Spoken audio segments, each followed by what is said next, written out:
का हिसाब जनता मांगेगी। जनता के बीच जाएंगे और एनडीए की नाव, नीतीश की नाव डुबाएंगे। हम लोगों ने कुछ नहीं किया। ये जो पलटी मार राजनीति है वो फिर जग गया। आपने ये जो विश्व कीर्तिमान स्थापित किया पलटी मार का, इसका अब जनता आप पर भरोसा कभी नहीं कर सकती। ये तो अभी खेल इन्होंने शुरू किया है, खेल का अंत तेजस्वी यादव जी करेंगे। अंतिम बॉल पर छक्का मारेंगे तेजस्वी यादव जी। जनता जनार्दन है, जनता मालिक है, जनता सब देख रही है और पाई पाई का हिसाब जनता मांगेगी। हमारे 15 महीने के क्रियाकलाप और कामों का हिसाब, इनके जितने दिनों के शासन एनडीए के रहे उसमें तराजू में हमारा 15 महीने का शासनकाल भारी है। चाहे शिक्षा के क्षेत्र में हो, रोजगार के क्षेत्र में हो, चाहे स्वास्थ्य के क्षेत्र में हो, जो काम किया है तेजस्वी यादव जी ने, काम किया है, काम करेंगे, जनता के बीच जाएंगे और एनडीए की नाव, नीतीश की नाव डुबाएंगे। यही नीतीश कुमार थे जो साल भर पहले कह रहे थे कि मर जाएंगे लेकिन बीजेपी के साथ नहीं जाएंगे। आखिर ऐसा क्या आप लोगों ने कर दिया कि वो मरने को तैयार हो गया और फिर बीजेपी? हम लोगों ने कुछ नहीं किया। ये जो पलटी मार राजनीति है वो फिर जग गया और इसलिए आदरणीय नीतीश कुमार जी की अब कोई अगर भरोसा और विश्वास कर रहा है तो फिर सब लोग देख रहे हैं कि अब ये कहीं के नहीं हैं और जनता की अदालत में इनको जवाब देना पड़ेगा और बताना पड़ेगा कि आखिर आपने ये जो विश्व कीर्तिमान स्थापित किया पलटी मार का, इसका अब जनता आप पर भरोसा कभी नहीं कर सकती। नुकसान तो आपको भी हुआ, सरकार में आप भी थे, आपकी भी सरकार चली गई। भाई देखिए, हमें सरकार सत्ता की नहीं, हमें जनता की चिंता है और 15 महीने में जो जनता के लिए काम किया, जो विश्वास तेजस्वी यादव जी ने जीता, हम अभी 78 पर हैं, हम 150-200 के पार जाएंगे। नीतीश कुमार ने कहा है कि हमको मजबूर किया गया। आखिर क्यों आप लोग मजबूर किए कि फिर एक बार वो उधर चले? देखिए, कहने के लिए वो कुछ भी कहें, लेकिन जनता, ये जो पब्लिक है ये सब जानती है और पब्लिक जनता के सामने सब लोगों को अपना हिसाब देना पड़ता है। पाई पाई का हिसाब आदरणीय नीतीश कुमार जी को देना पड़ेगा। कल तक जो आदरणीय नरेंद्र मोदी जी कह रहे थे मध्य प्रदेश के चुनाव में महिलाओं का अपमान और क्या क्या नहीं कहा, और आज बीजेपी को भी जवाब देना पड़ेगा कि सत्ता के लिए जो भूख है वो दिख रहा है। एक अयोध्या में भगवान राम आए हैं तो ये लोकतंत्र के अयोध्या में अब लोकतंत्र में भी भगवान राम प्रकट होंगे और जीत भगवान राम कराएंगे। जो भगवान राम राज लाने के लिए 15 महीने में जिन्होंने दिखाया, रोजगार के नाम पर चाहे हर मामले में जनता के लिए जो काम हुए, इनके पास कुछ बचा है? अब इनके साथ कौन रहना चाहता है? हम लोग नहीं गए थे दरवाजे पर। आदरणीय नीतीश कुमार जी ने उस समय क्या कहा था? वो आए थे पैदल चलकर आदरणीय लालू प्रसाद जी, श्री तेजस्वी यादव जी के पास, और उन्होंने कहा था अब इन्हीं के नेतृत्व में लड़ेंगे 25 में। उन्होंने कहा था कि अब यही सब कुछ करेंगे। अब तो सब चीजों का जवाब हमारे तेजस्वी यादव जी देंगे। एक एक सवाल का जवाब दे नरेंद्र मोदी जी और नीतीश कुमार जी। यही नीतीश कुमार है जब पिछले विधानसभा में जब उन्होंने कुछ अमर्यादित टिप्पणी की थी तो आप लोग उनको डिफेंड कर रहे थे और बीजेपी वाले कह रहे थे कि मेंटली डिस्टर्ब हैं। ये तो अब आप कैसे, उस समय तो आप डिफेंड कर रहे थे। हमारे नेता ने, तेजस्वी यादव जी ने सरकार में डिप्टी सीएम रहते हुए पूरा सम्मान दिया। हम लोगों ने गठबंधन चलाने का भरपूर प्रयास किया। हमारे नेता ने हर जगह कंप्रोमाइज किया, लेकिन ये नौकरी का वादा किसका था? कौन नौकरी दिया जब सरकार में आए? विज्ञापन कौन छपवा रहे थे?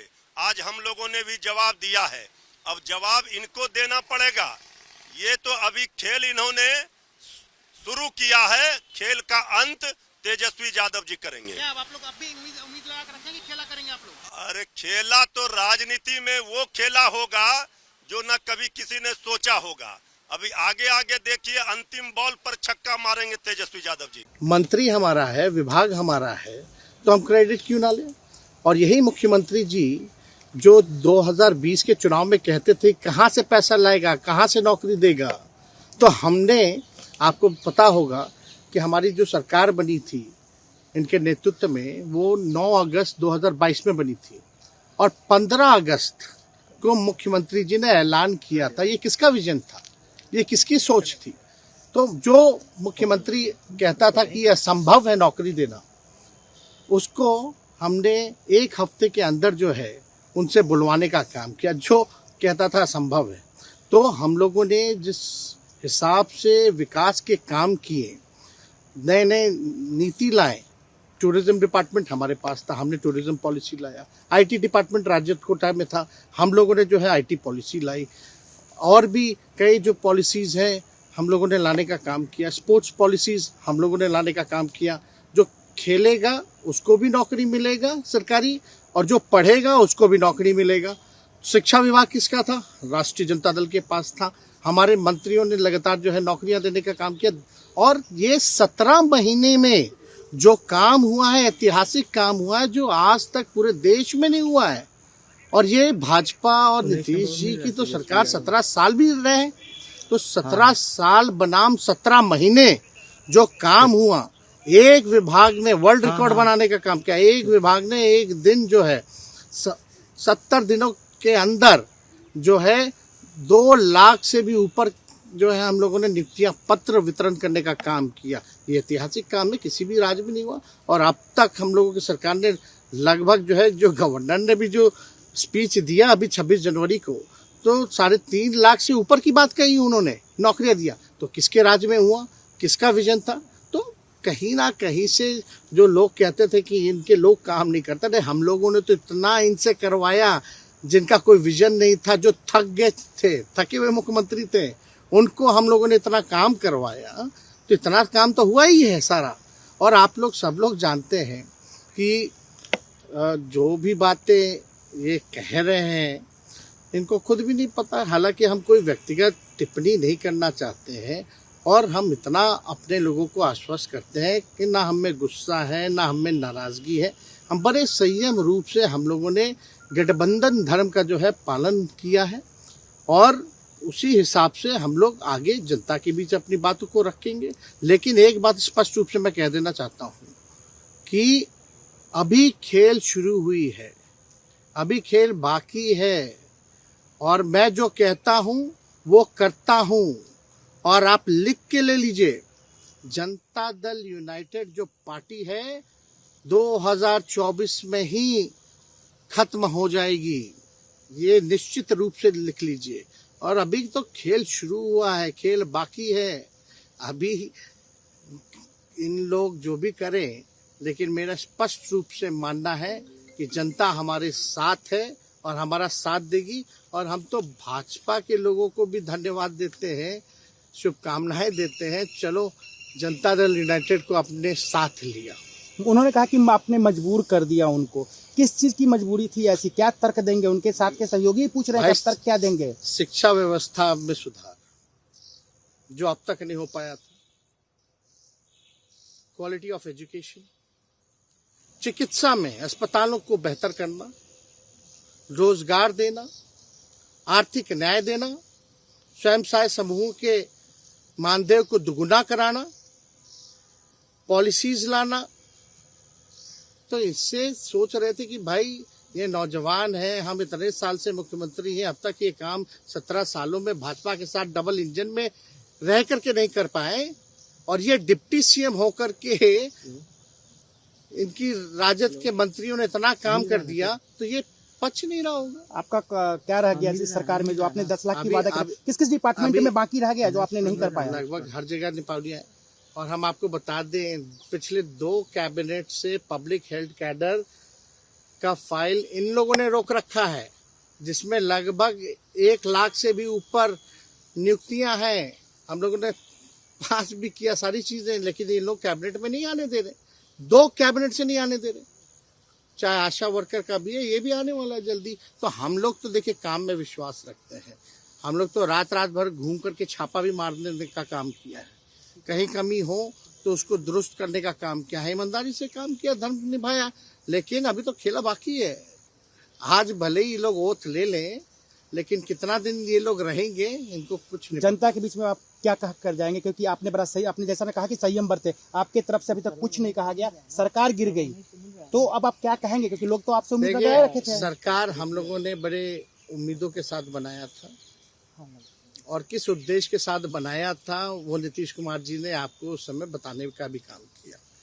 ये गए हैं, इन्होंने इसकी हत्या की है, तो जनता इसका जवाब देगी। सम्राट चौधरी सर पे मुरेठा बांध के घूम रहे थे कि इनको अब देखिए, अब इस पे क्या टिप्पणी, पुरानी बातें नहीं, काम की बात होनी चाहिए। कौन क्या कहता था, ये क्या हुआ नहीं हुआ, अब ये तो सारा इतिहास है, लेकिन हम तो आगे के बारे में सोच रहे हैं और आगे यही है कि खेला भी बाकी है और हम लोग मिल करके जो है, जो विजन के साथ आए हैं, उस विजन को हम लोग पूरा करेंगे, जनता के साथ। सर, एक सवाल, जिस तरीके से वो विधानसभा में भाषण दे रहे थे, जहां मंच पे जा रहे थे, कुछ ऐसे एक्टिविटी थी उनको लेकर जिसके लेकर पूरा बिहार में चर्चा था। आप उनके साथ कैबिनेट में रहे, उप मुख्यमंत्री रहे, हर जगह आप साथ में बैठे। आप तो जान ही रहे, जब नीतीश कुमार जी हमारे साथ होते थे, मंच से हम लोग बातें करते थे, तो क्या क्या नहीं बोलते थे, कितना काम कर रहे हैं, ये काम हुआ। आज तक कभी नियुक्ति पत्र किसी सरकारों, बिहार सरकार ने नीतीश कुमार जी को बांटते हुए देखे थे क्या? हम आए तब ना बंटवाना शुरू किए, उसके बाद ना भारत सरकार बांटना शुरू किया। कोई ये सब भूलता है कोई? बीजेपी को क्या कहेंगे? बीजेपी ने कहा शुभकामना है बीजेपी के लोगों को, बीजेपी के लोगों को शुभकामना। इससे ज्यादा भी हम, इंडिया गठबंधन आपका तो खत्म हो गया एक तरह से। अरे इंडिया गठबंधन मजबूत है, ठीक है, जो होता है अच्छे के लिए होता है। उन्होंने कहा था कि हम मर जाएंगे, दोबारा बीजेपी के साथ नहीं जाएंगे, लेकिन एक बार फिर से वो पलटी मार दिए। पूरा देश पूछ रहा है। नहीं, इस पे क्या बोलना, ज्यादा हमको नहीं कहना, इसमें जवाब जनता देगी। नीतीश कुमार कल तक हमको गाली देते थे कि ओवैसी बी टीम है। अब नीतीश कुमार को शर्म नहीं आती उसी जगह पर जाकर बैठने के लिए जहां पर हम पर इल्जाम लगाते थे। अब हम तेजस्वी यादव से पूछना चाह रहे हैं कि बताओ कैसा लग रहा है आपको? अभी आपने हमारे 4 एमएलएस को तोड़ा था, अब आपको कुछ दर्द हो रहा है सीने में, तकलीफ हो रही है आपको अपने भेजे में? नीतीश कुमार को लगता है कि मैं जब तक जिंदा रहूं मुख्यमंत्री रहूं। नीतीश कुमार को, तेजस्वी यादव को और देश के वजीर आजम नरेंद्र मोदी को, तीनों को बिहार की जनता से माफी चाहनी चाहिए। और तीनों पार्टीज ने मिलकर बिहार की जनता को जो बातें की हैं और जो वादे किए थे और अपनी पॉलिटिकल आइडियोलॉजी की बात की थी, उन सब तीनों ने मिलकर बिहार की जनता को एक बहुत बड़ा धोखा दिया है। और यकीनन इसमें सबसे बड़ा रोल है नीतीश कुमार का। नीतीश कुमार कल तक हमको गाली देते थे कि ओवैसी बी टीम है। अब नीतीश कुमार को शर्म नहीं आती उसी जगह पर जाकर बैठने के लिए जहां पर हम पर इल्जाम लगाते थे। और नीतीश कुमार ने पॉलिटिकल अपॉर्चुनिज्म कहना तो अंडरस्टेटमेंट होगा, उन्होंने हर चीज का रिकॉर्ड तोड़ दिया है और कोई उनकी बात का न एतबार है न भरोसा है। मैं शुरू से कह रहा था कि नीतीश कुमार फिर से बीजेपी में जाएंगे, मगर लोग हमारी बात को यकीन नहीं कर रहे थे। अब हम तेजस्वी यादव से पूछना चाह रहे हैं कि बताओ कैसा लग रहा है आपको? अभी आपने हमारे 4 एमएलएस को तोड़ा था, अब आपको कुछ दर्द हो रहा है सीने में, तकलीफ हो रही है आपको अपने भेजे में। अब आपको मालूम हो रहा है कि जो खेल आप हमसे खेले थे वही खेल आपसे हो गया। और तेजस्वी यादव और उनकी पार्टी धोखा दी है। 2 मर्तबा नीतीश कुमार को उन्होंने मुख्यमंत्री बनाया। बताइए अब क्या हासिल हुआ? आपने बीजेपी को आपने सत्ता दे दी। नीतीश कुमार तो सिर्फ अभी तो नाम के मुख्यमंत्री रहेंगे, हुकूमत चलेगी बिहार में आरएसएस की और नरेंद्र मोदी की। हम तो यही चीज को रोकना चाह रहे थे, एमआईएम पार्टी इसी को रोक रही थी। और जब हमारे सीमांचल की जनता ने एमआईएम के 5 विधायक को कामयाब किया, तो हमने तो जब उनके स्पीकर के इलेक्शन में तायीद की थी गठबंधन के। मगर तेजस्वी यादव को और उनके परिवार को ऐसा लगता है कि बिहार की जनता एक तरफ और उनके परिवार से कोई भी मुख्यमंत्री बन जाए। नीतीश कुमार को लगता है कि मैं जब तक जिंदा रहूं मुख्यमंत्री रहूं, और बीजेपी को लगता है कि भाई हर चीज हमको मिल जाए, चाहे कुछ भी हो, किस तरीके से हो जाए। देश के प्रधानमंत्री का भाषण मुझे याद आ रहा है, जब नीतीश कुमार ने वो ऑब्जेक्शनेबल बातें कही थी महिलाओं के बारे में। देश के प्रधानमंत्री ने कहा था क्या गंदगी फैला रहे हैं, और देश के प्रधानमंत्री ने महिलाओं से वादा किया था कि मैं आपको इन लोगों से बचाऊंगा। अब देश के प्रधानमंत्री खुद नीतीश कुमार को बाजू बिठाकर चाय पिला रहे हैं। तो इसका टोटल ये है कि बिहार की जनता का एक बहुत बड़ा नुकसान और धोखा उनको दिया जा रहा है। बिहार में डेवलपमेंट रुक चुका है, अफसरशाही बढ़ चुकी है, और हम तो शुरू से सीमांचल की लड़ाई लड़ते आए, लड़ते रहेंगे। और इससे जनता को फिर से मालूम हो गया कि एमआईएम और ओवैसी जो बात कह रहा था कि सेकुलरिज्म, पॉलिटिकल सेकुलरिज्म सिर्फ इस्तेमाल किया जाता है भारत के मुसलमानों को धोखा देने के लिए, और अब की बार फिर से धोखा दिया गया है बिहार के मुसलमानों को सिर्फ सत्ता में आकर बैठने के लिए। मैं उम्मीद करता हूं कि न सिर्फ बिहार बल्कि पूरे देश के जो अल्पसंख्यक समाज, मुसलमान और जो हमारे सेकुलर जहन रखने वाले हिंदू, ओबीसी और दलित भाई हैं, वो देखेंगे इन चीजों को कि कैसे सेकुलरिज्म के नाम पर चुनाव में तो वोट लिया जाता है और उसके बाद फिर आपके वोट को ले जाकर आरएसएस और मोदी के झोली में रख दिया जाता है। तो उम्मीद करते हैं कि वो इससे एक इसका नोट लेंगे और उन पार्टीज का साथ देंगे जो आपकी पॉलिटिकल लीडरशिप को डेवलप करना चाहती है। वो बिहार के राजनीति में इंटरेस्ट ज्यादा लेने लगी और भाजपा सत्ता के लिए इतना व्याकुल थी, इतना लाल टपक रहा था कि वो षड्यंत्र करना शुरू कर दी। अब तो आने दीजिए, इस्तीफा होगा तब बात सामने खुल करके आएगी।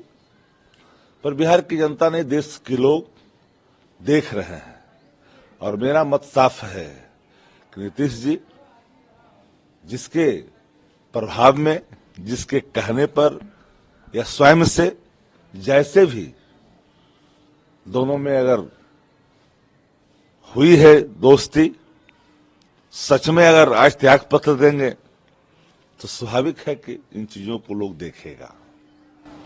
तो ये केसी त्यागी उन्होंने कहा कि कांग्रेस का गैर जिम्मेदाराना और अड़ियल रवैये के कारण इंडिया गठबंधन टूटने के कगार पर। मैं इतना ही जानता हूं कि हर हाल में जब गठबंधन बना था, इंडिया गठबंधन, तो हर व्यक्ति के इच्छा के अनुरूप गठबंधन जा रहे हैं। जाने दो। लालू जी से जब बात किया, तेजस्वी से जब बात किया था, उन्होंने बोल रहे थे कि हमको भी ऐसा संशय आ रहा है कि ये हमारे हाथ से चले जाएगा। ऐसे देश में तो बहुत से लोग हैं, आया राम गया राम, बहुत लोग जा रहे हैं। जाने दो। हम लड़ते रहे, पहले आप और हम मिलकर लड़ते रहे, हम लड़ेंगे। तो उसकी फिक्र आप छोड़ दो, हम बात करेंगे। हमको ये इत्तला मिली थी कि लालू जी से जब बात किया, तेजस्वी से जब बात किया था, उन्होंने बोल रहे थे कि हमको भी ऐसा संशय आ रहा है कि ये हमारे हाथ से चले जाएगा। तो इसीलिए हम और आप मिलकर लड़ना है, लड़ेंगे। मैं फिर भी कोशिश करता हूं उनको अपने साथ रखने का। अगर वो रहना चाहते हैं तो ठीक है, अगर हम कितना कहे तो भी अगर वो जाना चाहते हैं तो वो जाएगा ही। इसीलिए ये पहले से मालूम था, लेकिन हमने ये इंडिया अलायंस को इंटैक्ट रखने के लिए हम होके कोई बात अगर गलत करेंगे तो वो रॉन्ग मैसेज आएगा। इसीलिए हमने, कल लोग पूछे मुझे, परसों पूछे, तो मैं यही कहा कि देखेंगे। अभी हम तो उसका डेवलपमेंट हमको मालूम नहीं, उसके बाद हम देखेंगे। हमने ये कहा था, लेकिन ये सूचना तो हमको बिहार के डिप्टी चीफ मिनिस्टर और लल्लू प्रसाद दोनों ने दिए थे और आज वो सच हुआ। ऐसे देश में तो बहुत से लोग हैं, आया राम गया राम, बहुत लोग।